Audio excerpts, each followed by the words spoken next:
Jogo 24 de fevereiro, hoje 24 de março, um mês de conflito. A gente observa aí a postura, do secretário-geral, procurando ser incisivo, nós vamos, mas o efeito prático de todas essas reuniões, participações do presidente da Ucrânia em parlamentos, é um efeito muito pequeno até agora para colocar fim nesse conflito, Diogo.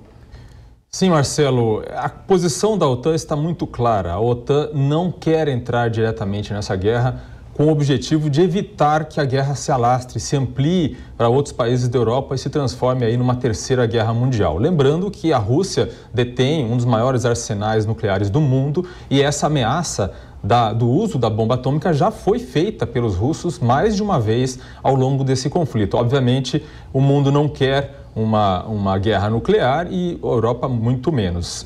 No entanto, é possível imaginar aí da fala do Stoltenberg qual seria o limite, a linha vermelha que se poderia cruzar para que a OTAN pudesse, enfim, se visse na obrigação de entrar nessa guerra. E claramente se um dos países membros da OTAN for atacado ou for atingido ou for afetado diretamente por conflitos. Ele também mencionou, mas de maneira bem mais sutil, a questão das armas químicas, que isso seria inaceitável, mas não chegou a dizer que essa seria uma linha vermelha. E por quê? Porque o Ocidente já tem um fracasso em declarar linhas vermelhas com o uso de armas químicas. Isso aconteceu na Síria. Em 2012, o então presidente americano Barack Obama disse que se a Síria usasse armas químicas, seria a linha vermelha a ser cruzada que faria os Estados Unidos entrarem na guerra e interromperem a matança de civis sírios. No entanto, um ano depois, em agosto de 2013, ocorreu um ataque no subúrbio de Damasco que matou 1.500 civis, sendo 400 crianças, um ataque com arma química. E os Estados Unidos não cumpriram ali a sua promessa de que uma linha vermelha havia sido cruzada, eles fariam algo a respeito e não fizeram. Então ficou a mensagem para os sírios e para os russos que apoiaram aquele ataque com armas químicas de que o Ocidente não faria nada quando algo desse tipo ocorresse. Agora, claramente, Stoltenberg também evita cruzar essa linha vermelha no uso de armas químicas. No entanto, há alguns indícios. Por exemplo, entre os equipamentos de soldados russos que foram mortos ou presos na Ucrânia, foram encontradas máscaras contra ataques de gás. Ou seja, eles provavelmente estão se preparando para a possibilidade de que suas próprias tropas usem armas químicas e eles teriam que estar ali no meio de campo de batalha protegidos. Exatamente, Diogo? Nós temos aí um mês de guerra, 3,6 milhões de pessoas já deixaram a Ucrânia. Oficialmente, nós temos 900 mortes. Então, claro, um mês de conflito e toda essa situação que não se resolve, infelizmente. Nós estamos agora retornando para toda a rede Jovem Pan e está conosco também Cristina Grêmio para analisar todas as notícias nesta quinta-feira. Cristina, um mês de conflito, se imaginava que fosse muito mais breve e infelizmente a situação se arrasta. Olá, Cristina.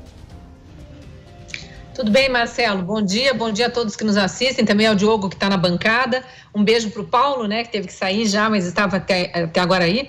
Olha, eu estava acompanhando essa coletiva do secretário-geral da OTAN com uma certa surpresa até, porque pelo menos do que eu tenho acompanhado da guerra, a primeira vez que eu vejo a OTAN, ainda que ele seja dissimulado ali nas perguntas dos jornalistas, é a primeira vez que eu vejo ele falar, por exemplo, num novo normal da OTAN. Ele cita, inclusive, que na reunião de junho em Madrid, novos detalhes serão repassados para os países integrantes da OTAN, para os representantes dos países, acerca desse novo normal. Ele fala, inclusive, em reposicionamento de tropas ali no leste europeu em função da guerra da Ucrânia. Óbvio que ele evita mencionar que estão cogitando uma entrada mais direta na guerra, mas fala também do fornecimento de armas, diz, inclusive, que não pode dar detalhes para não prejudicar a defesa da Ucrânia, mas fala e cita algumas armas, alguns equipamentos bélicos que estão sendo passados. Ele cita, inclusive, para monitorar drones. Então, ele está dando um recado para a Rússia de que há, sim, esse apoio e cada vez mais forte por parte